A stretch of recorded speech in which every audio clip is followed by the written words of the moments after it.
Section A, question number 1. The diameter of a wheel is 63 centimeter. The distance traveled by the wheel in 100 revolution is. ഇതാണ് wheel, അതിൻ്റെ diameter 63 centimetre എന്ന് തന്നിട്ടുണ്ട്. നമുക്ക് കണ്ടുപിടിക്കുന്നത് 100 റവല്യൂഷനിൽ ഇത് എത്ര ഡിസ്റ്റൻസ് ട്രാവൽ ചെയ്യുന്നു. ഒരു റവല്യൂഷനിൽ ട്രാവൽ ചെയ്യുന്ന ഡിസ്റ്റൻസ് വരുന്നത് ഇതിൻ്റെ പെരിമീറ്ററാണ്. Perimeter of the wheel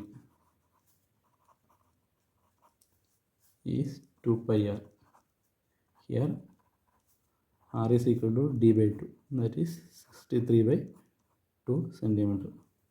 Therefore perimeter P is equal to 2π into 63/2, that is 63 pi. ഒരു റവല്യൂഷനിൽ ട്രാവൽ ചെയ്യുന്ന ഡിസ്റ്റൻസ് ആണ് 63 pi centimetre. Therefore distance traveled